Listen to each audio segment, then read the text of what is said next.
The doctors said it was a miracle she survived the crash, but the real miracle was that her husband's betrayal hadn't killed her first. The sharp clatter of a spoon on ceramic tile jolted Irene back to reality. Her kitchen in the Coastal Breeze complex was silent, save for the hum of the refrigerator. Among the children's drawings and travel magnets, one photo stood out. Herself and Dennis, young and smiling against a backdrop of snow-capped peaks. A frozen moment from a life that no longer felt like her own. Her hand instinctively went to her stomach as she stirred his coffee. This simple, wifely gesture had become a daily ritual of denial. Over the past year, Dennis had built a wall between them. Late nights at the office, pragmatic talks about their mortgage, his eyes avoiding hers whenever she mentioned the one thing that mattered most. He entered the kitchen, hair still damp from his shower. "Morning," he said, his gaze skipping from her to the clock. "I made your omelet," Irene offered, the words feeling hollow. "Don't bother. I'm working from Anna's today to make that 5 o'clock. He still wouldn't look at her. "It's the clinic today. Dr. Evans insisted we come together," she reminded him, her voice barely a whisper. Dennis set down his fork, a familiar tension tightening his shoulders. "It's a bad day. Client launch. You know how it is." "The third time," she said, the words hanging in the air between them. "Maybe you just don't want this?" "Not now, Irene." He reached for his coffee. "We agreed. The mortgage comes first." His phone vibrated on the table. The screen lit up with a name that would shatter her world. Chloe. And a message preview. "Can't wait to see you at..."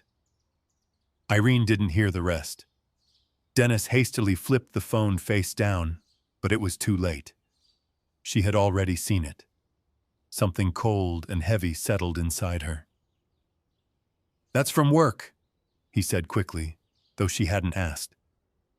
"Chloe, the new PR manager?" Irene's voice sounded deceptively calm. "Yes, we're working on the presentation together." Dennis finished his coffee and stood up. "I have to go. Big day today." The phone vibrated again. He quickly kissed her on the cheek and headed for the door. Irene watched the door close, feeling her familiar world crack along invisible seams. She picked up the photo from the refrigerator. Who were those two happy people against the mountain backdrop? And when had they started to become strangers to each other? At the Fertility Solutions clinic, Dr. Evans greeted her without enthusiasm. "Again, without your husband." She shook her head, reviewing the test results. "Irene, I must be frank. We've conducted all necessary examinations, and no physiological causes for infertility have been found in you. It is now extremely important for your husband to undergo a comprehensive examination as well." Leaving the doctor's office, Irene made a decision. She would go straight to Dennis's office. If he really had an important meeting, she would wait. Maybe she could talk to him when he was free. The IT department was on the 15th floor of the same Panorama Business Center where Irene worked. She approached her husband's office, noticing the door was slightly ajar. Her hand raised to knock, Irene heard a woman's laughter. A familiar laugh from the last corporate event, ringing with a slight huskiness. "You think she suspects anything?" The voice sounded confident, with a hint of superiority. "Chloe." Dennis chuckled. "She's too busy with her pregnancy tests and doctor visits. Even if I confessed, she'd just ask if I could squeeze in a clinic appointment between us." Irene froze, her hand hanging in the air. Her face flushed. A roar filled her ears. "When are you going to tell her?" Chloe continued. "I'm tired of hiding." "All in good time." Dennis's voice was soft, intimate. a tone Irene hadn't heard from him in months. "We need to close the project first. Get the bonuses." Irene pushed the door open. Dennis was sitting at his desk, and Chloe, the striking PR manager with flawless makeup, was perched on the edge of the desk, her hand on his shoulder. They both froze at the sight of Irene. "An important meeting with clients?" Irene asked quietly, feeling a strange calm, as if observing the scene from the outside. "Irene!" Dennis jumped up, his face twisted in a grimace of surprise and fear. "What are you doing here?" Chloe straightened up but didn't remove her hand from Dennis's shoulder. Her gaze showed not embarrassment, but irritation at the interrupted conversation. "I came to remind my husband about the doctor's appointment." Irene turned her gaze to Chloe. "But I see he's indeed having an important meeting." "You know, I'm tired of hiding," Chloe suddenly said, looking straight at Irene. "Dennis and I have been together for 6 months, and I'm tired of being a secret." Irene looked at her husband. His face was frozen in an expression she couldn't read, a mixture of guilt, anger, and relief. 6 months, Irene repeated, feeling something snap inside. Right when they had started the latest round of treatment. She noticed several colleagues behind the glass partitions quickly look away, pretending to be busy. They knew. Everyone knew. "I can explain," Dennis began, stepping towards her. "It's not what you think." "It's exactly what she thinks," Chloe interrupted. "And enough lying, Dennis. I refuse to be your dirty secret any longer." Irene realized she couldn't stay there any longer. The air in the office had suddenly become thick, impossible to breathe. Without a word, she turned and walked out, feeling the stares of dozens of colleagues. How many of them knew? For how long? And why had no one told her? The elevator felt like a salvation capsule. The doors closed, cutting her off from the world that had just collapsed. Irene leaned against the wall, taking deep breaths. She wouldn't cry. Not here. Not now. He actually said it. Pregnancy tests. Helen handed Irene a glass of wine, settling next to her on the wide sofa in her loft apartment. "What a jerk."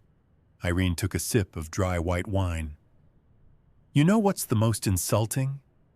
She looked into the darkness outside the window, where the lights of the evening city twinkled. "I suspected. All those late nights at work, hidden messages, excuses about the clinic.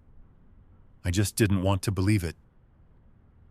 Helen, her college friend, the only person Irene had called after leaving the business center, squeezed her hand sympathetically.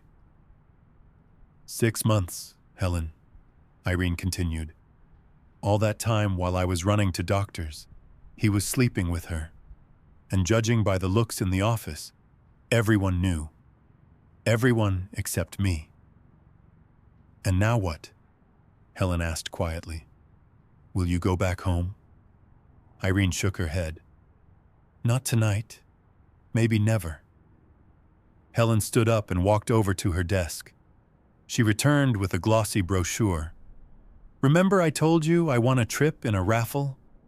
Sierra Crest Lodge, a luxury mountain resort." She handed the brochure to Irene. "I can't go. My project is on fire. Mike would kill me if I took vacation now. You go." Irene took the brochure. On the cover were majestic, snow-capped mountain peaks, cozy cabins, a spa complex. "Helen, I can't just run away." "Why not?" Helen sat back down. "You need time to think things over. Away from him, from the office, from everyone who knew and stayed silent. 2 weeks in the mountains, fresh air, no stress, and then you can make a decision." Irene's phone rang. Her mother, Valerie, called every evening to check on her daughter. Irene took a deep breath and answered, trying to sound normal. "Hi, Mom. Yes, everything's fine. Just stayed late at Helen's. No, nothing serious. We're discussing a project. Dennis? At work, of course. Irene couldn't bring herself to tell her mother the truth. Valerie had recently suffered a mild stroke. Doctors had strongly advised her to avoid stress. The news of the betrayal of the son-in-law she adored could be a serious blow. Ending the call, Irene returned to the brochure. The mountains, the place where she and Dennis had been truly happy when they first started dating. The irony. You know, she looked at her friend. I think I'll take you up on your offer. I really do need time to think. Helen hugged her. The right decision. Sometimes you need to rise higher to see the right path.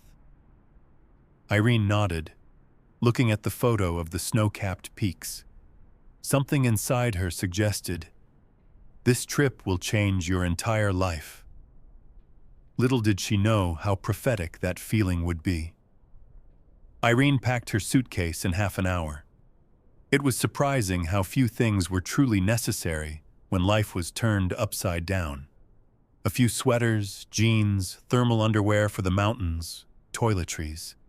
Everything fit into one medium-sized suitcase. At the entrance to the Panorama Business Center, she ran into Dennis. He looked disheveled, with red eyes and stubble he usually shaved every morning. Irene, we need to talk. He blocked her path to the taxi. I know I acted horribly. I swear I'll explain everything. Irene looked at her husband, trying to see the man she had climbed mountain slopes with. But before her was a stranger, frightened and fake. I'm taking 2 weeks off. Her voice sounded calmer than she expected. I need to think things over. Away from you. Irene, listen. Dennis took a step towards her, his face contorted in a grimace of either pain or awkwardness. What you saw with Chloe, it was a mistake. I was confused, but I love only you. How easily he speaks of love now, Irene thought. I don't want to discuss this now. She sidestepped him, heading for the waiting taxi. 2 weeks, Dennis. Don't call me. I'll contact you when I'm ready. He tried to take her hand, but she pulled away. And if you really care at all, check on Mom. She's been asking about you.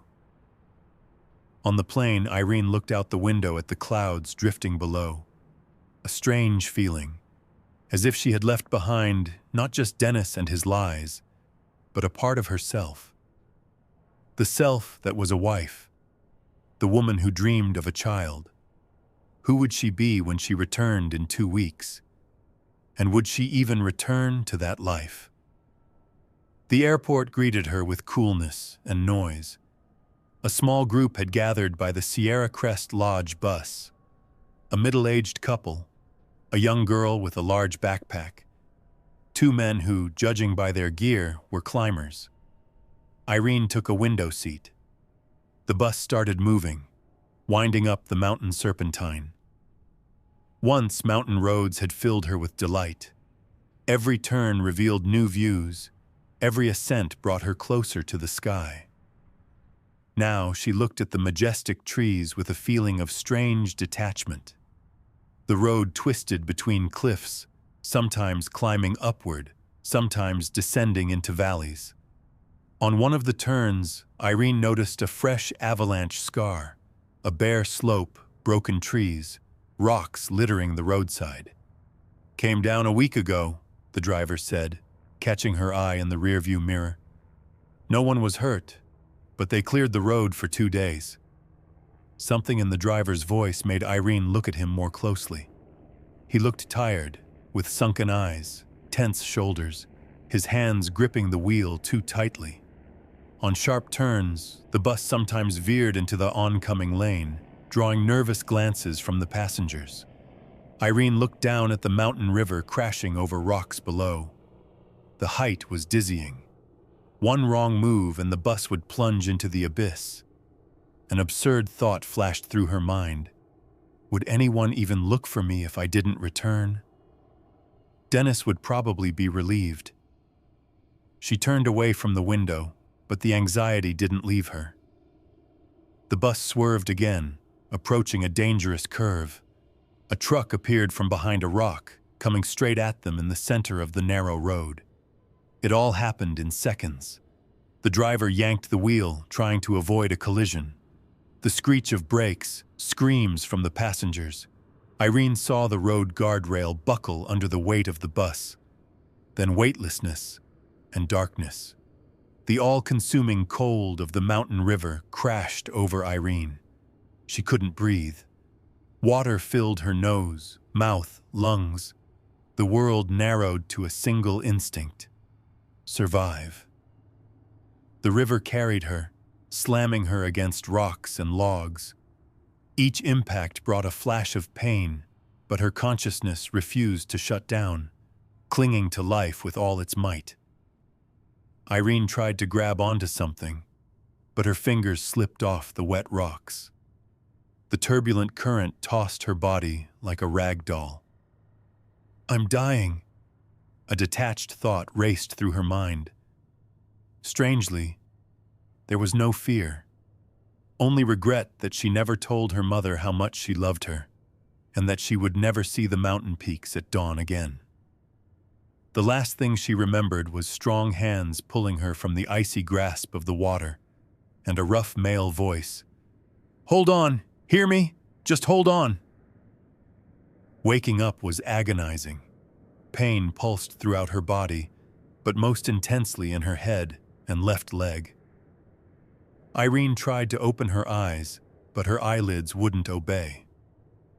Through a haze, she saw the blurred outlines of wooden walls, a fire in a fireplace, someone's face leaning over her.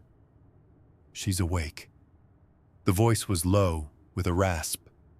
"Don't try to move. Your leg is broken, and you have a serious concussion."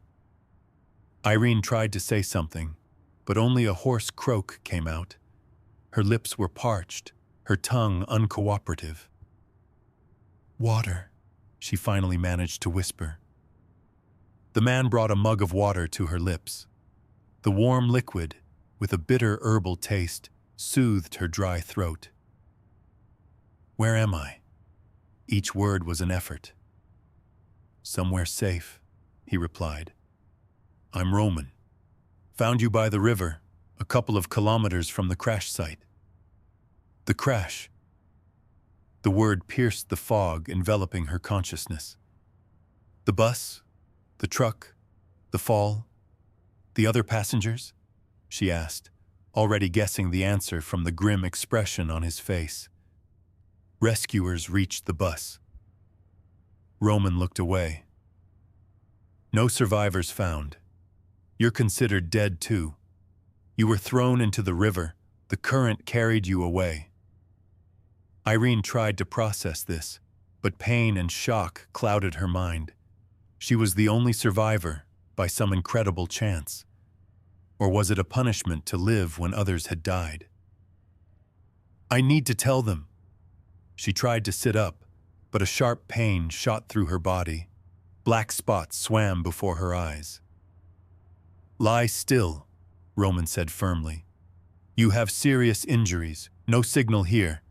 The nearest town is 2 days' walk. In your condition, you won't make it."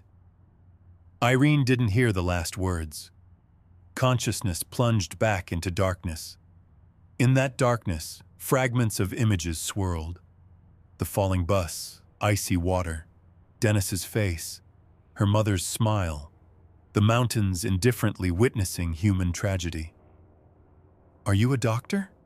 she asked one day when her mind was clearer. "Was once," he answered shortly.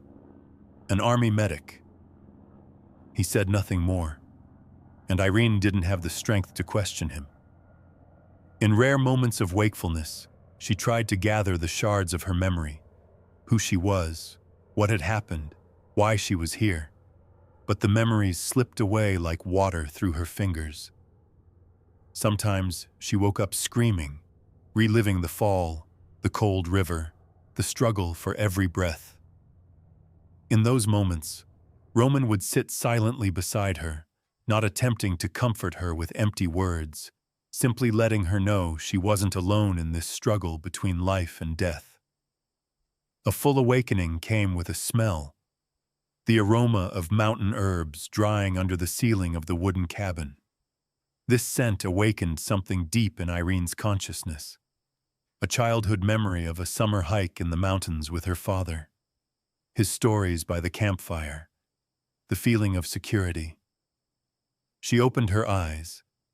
Irene tried to sit up and was surprised to find she could, albeit with difficulty. The headache was no longer sharp, and the pain in her broken leg was more of a dull ache than torture. Roman was sitting on a chair by the bed, dozing in an uncomfortable position. In the daylight, she could see him properly for the first time. A man in his 50s, with a thick beard touched with gray, deep wrinkles on his weathered face, and a scar crossing his left eyebrow. His hands, folded on his knees, were calloused, with distinct marks of old burns. "Have you been sitting here long?" Irene asked. Her voice made him start and open his eyes. "You're awake, really awake." Something like relief flickered across his face. "How do you feel?" "Like I've been run over by a train." Irene attempted a smile. "But I think I'll survive." She looked around. On a roughly made table lay her belongings: a wristwatch, a wallet, a phone with a cracked screen. "That's all I could save," Roman noted, following her gaze. "The river took the rest." "Thank you for saving me." Irene spoke the words and realized how inadequate they were. This stranger had pulled her from the river, treated her, cared for her. "I'm in your debt." Roman shrugged awkwardly. "I heard about the crash on the radio. Went to see if I could help. Found you on the bank, barely alive." "How long was I out?" Irene asked, trying to piece together the fragments of memory. Roman hesitated, as if reluctant to say. "Today marks exactly 3 months since the accident." 3 months? Irene felt her breath catch.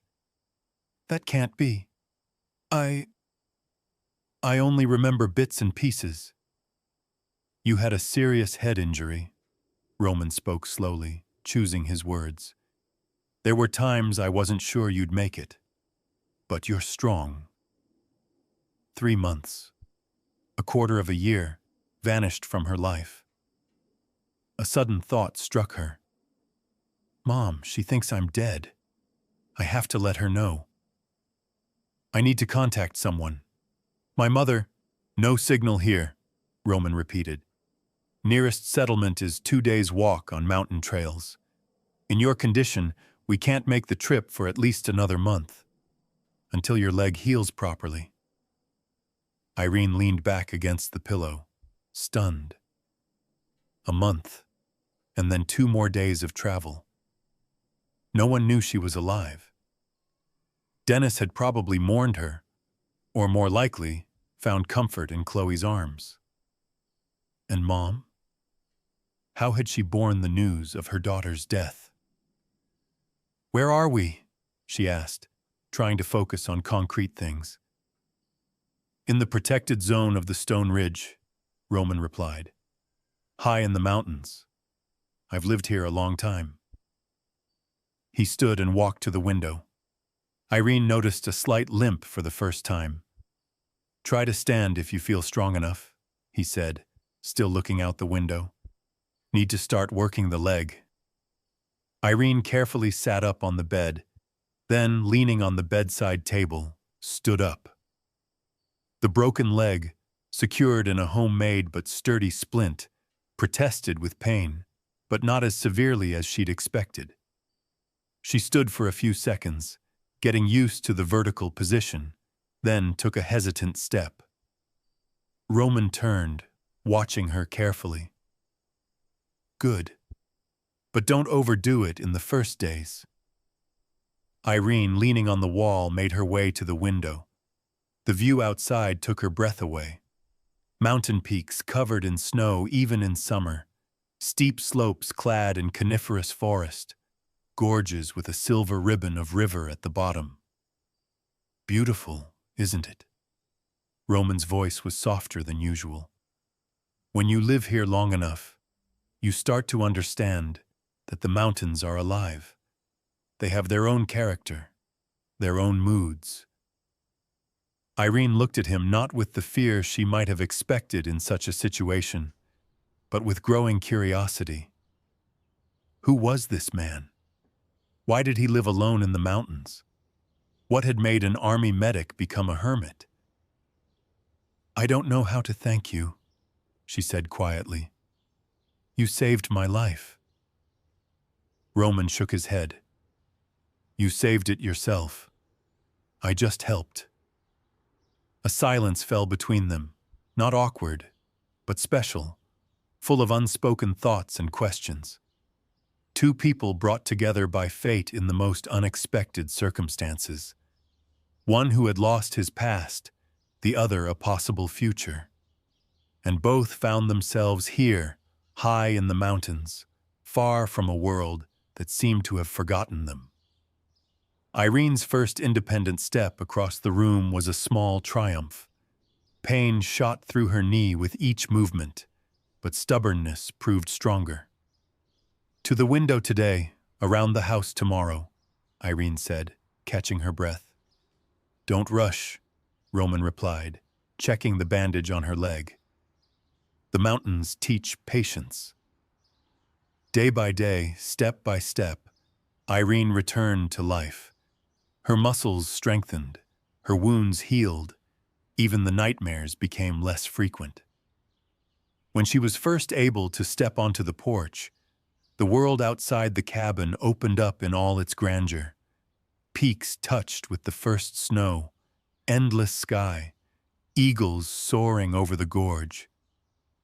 Here, at bird's flight height, her former life seemed distant and unreal, like a dream.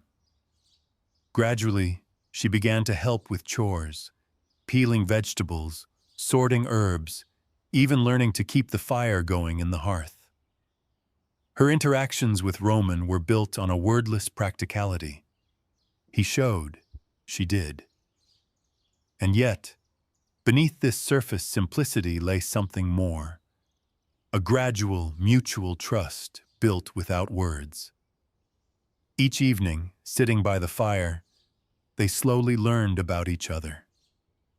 At first, conversations were purely practical, where supplies were kept, how to predict weather by the clouds, which herbs cured a cold. But one evening, something shifted. "Why are you here?"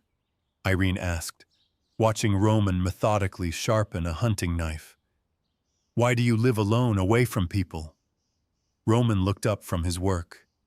In the flickering firelight, his face seemed carved from stone. Only his eyes were alive with their own life, reflecting a pain he was accustomed to carrying inside. "I was an army medic," he began, as if deciding to cross an invisible line. "Served in conflict zones. Saw people killing each other for ideas not worth a drop of blood. Treated, saved, lost. That was my job." He fell silent, and Irene didn't rush him. Sometimes silence speaks more than words. "I had a family," he continued after a pause. "A wife, Anna. A daughter, Megan. They waited for me from every deployment." His voice faltered. "During one of my tours, there was a terrorist attack in our city, a shopping mall. They had just gone shopping. Irene involuntarily reached out and touched his wrist, a gesture of support, human solidarity in the face of unbearable pain. "I couldn't save them," he finished hollowly. "I, a medic who saved strangers in a war, couldn't save my own family." He took a shaky breath. And then it turned out the attack could have been prevented. There were signals, warnings, a betrayal by the system I'd given 20 years of my life to. That night, they talked until dawn. Roman's pain found an echo in Irene's soul, incomparable in scale, but similar in essence. Betrayal, loss, the inability to change the past. A week later, Irene attempted to escape. Waiting until Roman had gone hunting, she gathered her meager belongings, took some food, and set off on a barely visible trail leading down the mountain. "I have to let Mom know I'm alive," she told herself, though deep down she knew that was only part of the truth. She had covered only a couple of kilometers when a blizzard hit. Suddenly, as happens only in the mountains, it descended like a white wall, erasing the trail, landmarks, the very sense of space. Irene tried to turn back, but could no longer tell where the cabin was. The wind grew stronger, stinging snow hit her face. The cold penetrated to the bone. "I'm going to die now," she realized with piercing clarity. Die without telling her mother she was alive, without sorting out what had happened in her life, without properly thanking the man who had saved her twice. When Roman's strong hands lifted her from the snowy prison, Irene was almost unconscious from the cold. He carried her through the blizzard, holding her close like a child, muttering something, perhaps cursing, perhaps praying. Back in the cabin, rubbing her frost-bitten hands by the fire, he was truly angry for the first time. "Do you realize you could have died?" His voice rang with restrained fury. "Why? To prove to yourself that you can manage alone?" "I had to let my mother know I'm alive," Irene repeated stubbornly. "And for that, you risk never seeing her again?" He shook his head. "You can't run from fate, especially not in the mountains."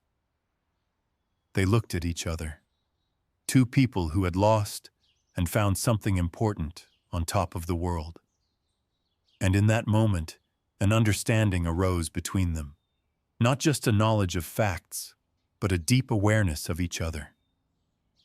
"I'm afraid," Irene whispered. "Afraid that when I go back, nothing will be the same. That I myself am not the same person." "And you shouldn't be," Roman replied quietly. "The mountains change everyone who comes to them. They take away the unnecessary and leave the essence." In late December, Roman fell ill with a high fever. A cold caught while hunting turned into pneumonia. Now it was Irene's turn to care for him, brewing teas from stored herbs, applying cold compresses to his forehead, making sure the fire in the hearth didn't die out. In his delirium, Roman called for his wife and daughter, begged for forgiveness for not being there when they needed him. Irene held his hand, just as he had held hers while she balanced on the edge of life and death. "Anna," he whispered in semi-delirium, "forgive me. I should have been with you." Only then did Irene truly grasp the depth of his loneliness and pain. This strong, silent man carried a wound that would never fully heal. And yet, he had found the strength to save her, care for her, give her a second chance. When the crisis passed and Roman began to recover, a new quality entered their relationship. They were no longer just accidental companions on life's path, but people who had shared fear, pain, and hope. People who had seen each other at their most vulnerable and had not looked away. Meanwhile, in the city, a police officer looked at Dennis with sympathy. "The bodies of all the bus passengers haven't been recovered yet, but the chances are practically zero." Dennis sat in the police station, where he'd been invited for official notification about the disaster, trying to process what he'd heard. "Irene is dead." The bus went off the cliff. All passengers presumed dead. The first feeling was shock, deafening, paralyzing. Then came a strange, almost inappropriate thought. Now I don't have to choose between her and Chloe. Followed immediately by a wave of shame for that thought. "Do you need to call someone?" the officer asked. "The victim's relatives?" "Her mother," Dennis replied, as if waking up. "I need to tell her." He imagined how the news would hit Valerie, an elderly woman with a heart condition, for whom Irene was her only close relative. And then a plan began to form in Dennis's head. Valerie's apartment in the historic district, Riverside Drive, a spacious 3-bedroom with high ceilings and a river view, was the last thing tying him to his past life. If it were to transfer to him. Valerie opened the door, and Dennis was surprised to see how much she had aged in the last month. She had grown thin, new wrinkles appeared, her eyes had dimmed. "Dennis, dear." She hugged him. "How are you? Any news about Irene?" He lowered his eyes, feigning grief. "Valerie, please sit down. I have bad news." She paled even before he uttered the terrible words. A mother's heart already knew.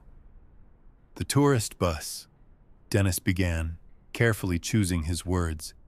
"It went off the cliff. The rescuers say there's no hope."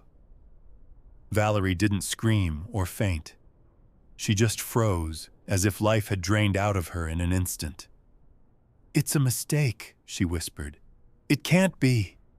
I would have felt it if my girl—" Dennis sat beside her, took her hands in his. "I'm so sorry. I can't believe it myself." The following days, he stayed by her side, brought groceries, cooked, called a doctor when she felt unwell. Valerie sank into a stupor, only emerging to ask if there was any news about her daughter. On the 3rd week, Dennis broached the subject of documents. "Valerie, we need to file for Irene's life insurance. It requires your signature as the next of kin." She nodded absently, not delving into the details.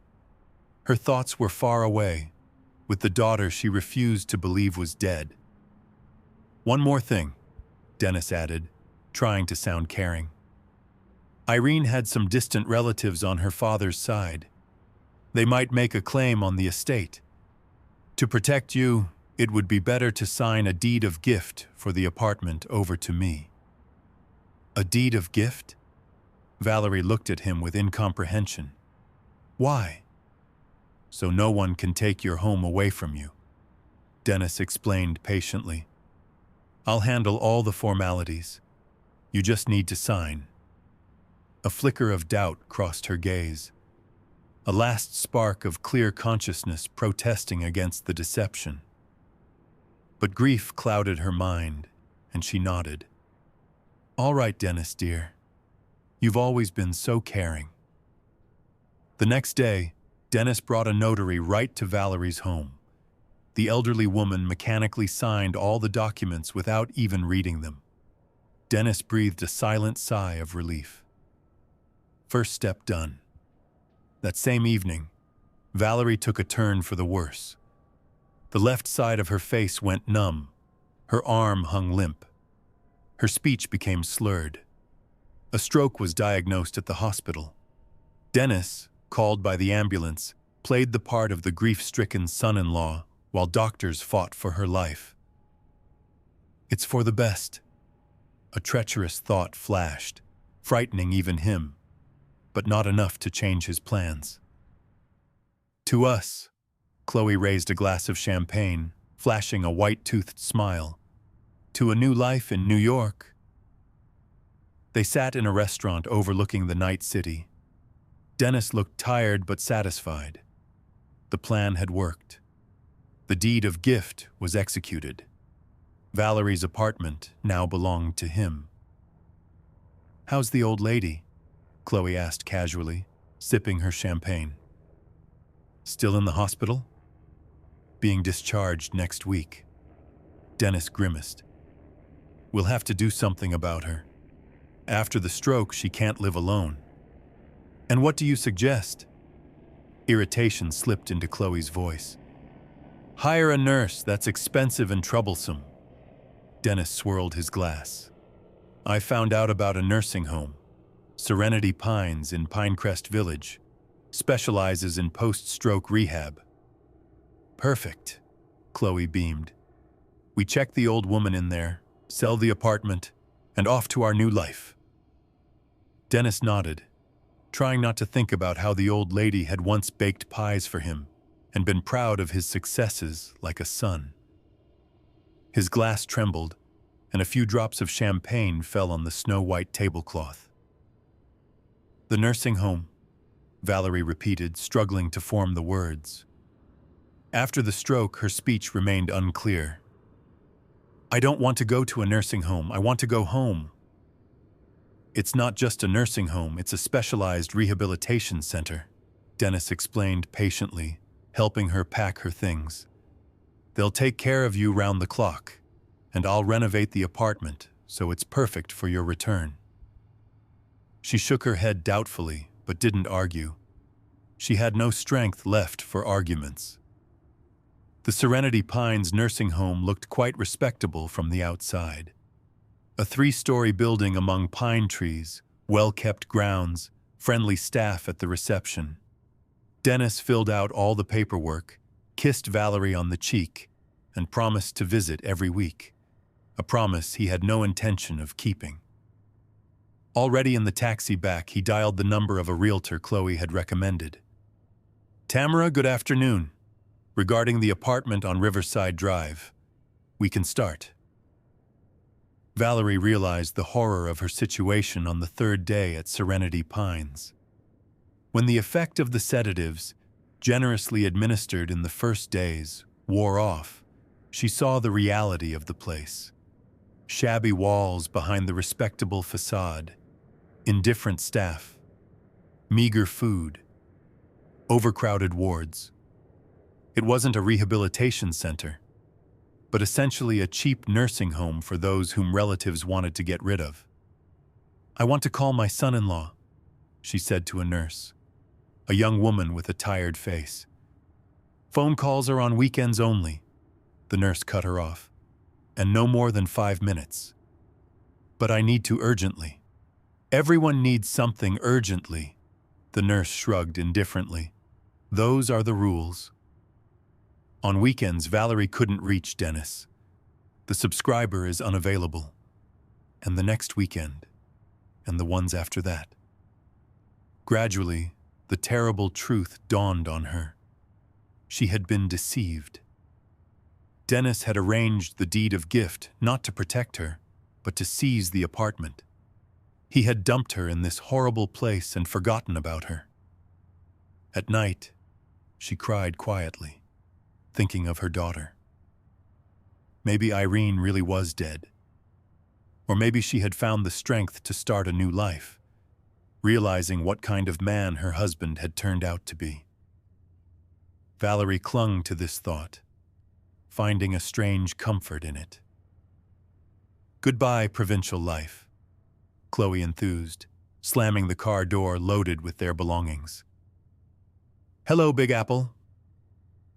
Dennis took a last look at the city he was leaving forever. A strange feeling, a mix of relief and vague anxiety stirred within him.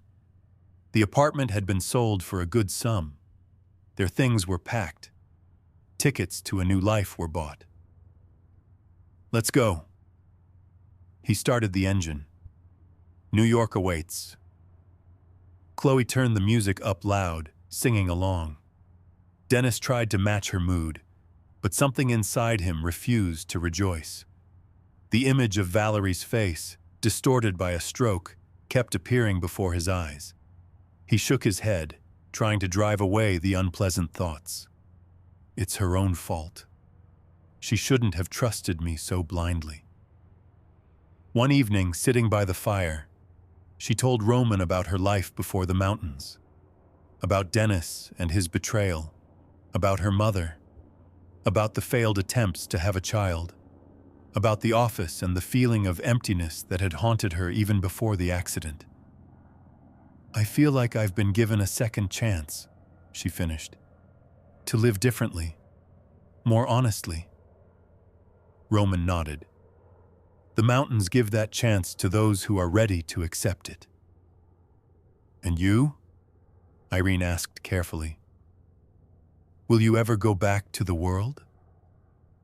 Roman was silent for a long time, looking into the fire. "I don't know, maybe I've been here too long.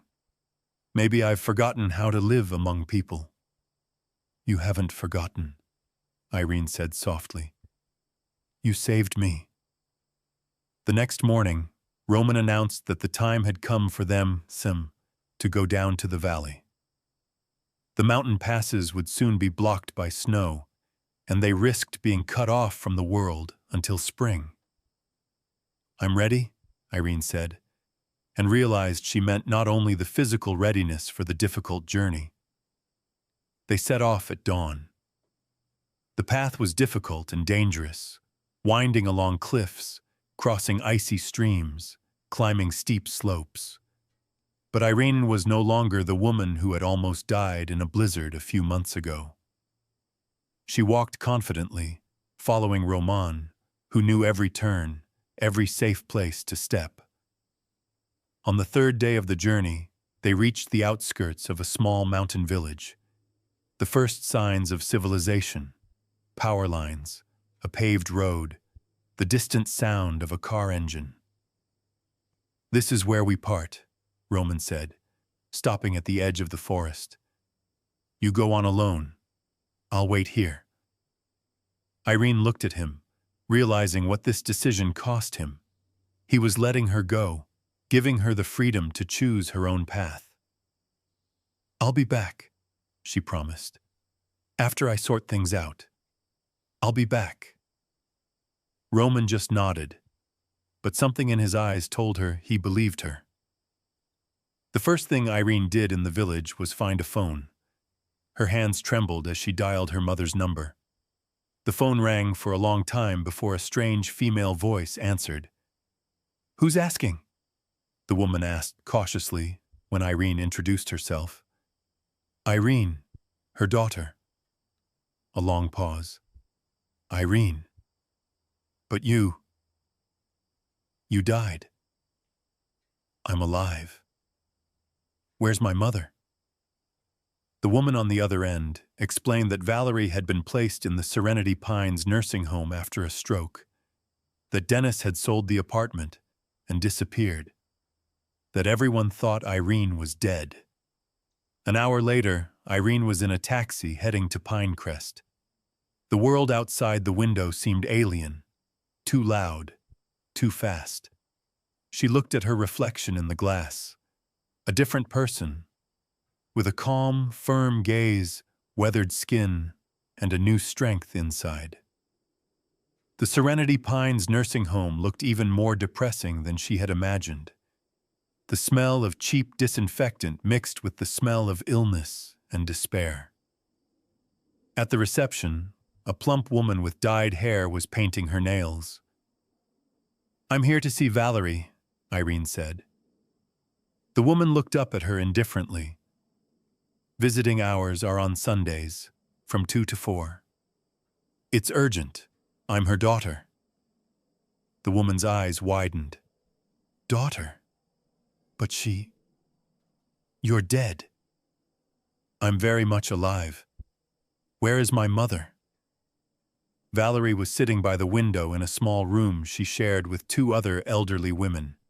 She had aged terribly, her face covered with deep wrinkles, her gaze empty.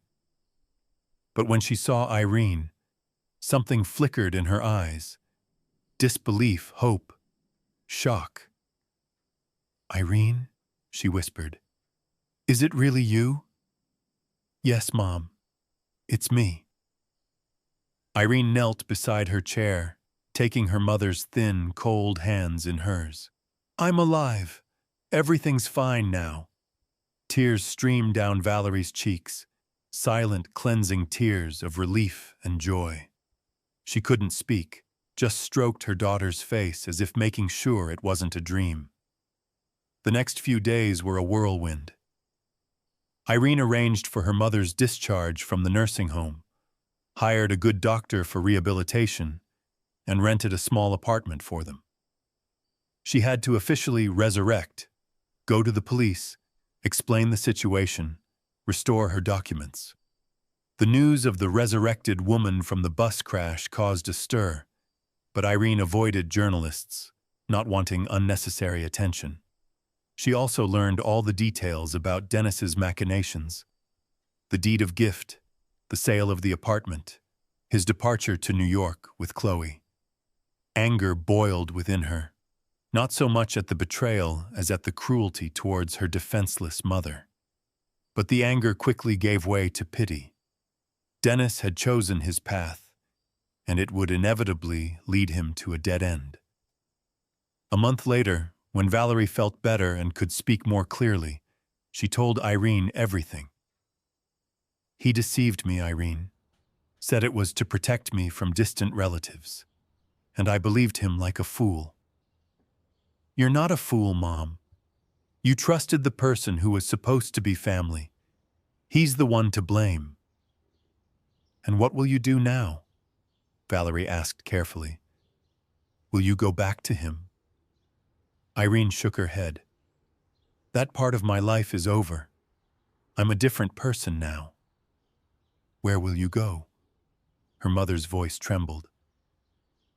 "I have a place to return to," Irene replied softly. "A place where I finally found myself." Before leaving, Irene went to the police. She had no desire for revenge, but justice had to be served. She provided all the evidence of Dennis's fraud. The deed of gift, executed under pressure while her mother was in a state of shock, could be challenged in court. The apartment would be returned to its rightful owner. Roman was waiting for her at the edge of the forest, just as he had promised. Seeing her, he smiled, a rare, genuine smile that transformed his stern face. "I knew you'd come back," he said simply. "I promised," Irene replied. They walked back to the cabin in silence, but this silence was different from before, filled with understanding and the quiet joy of reunion. Two lost souls who had found each other at the top of the world, where the past remains below and the future is written in the stars.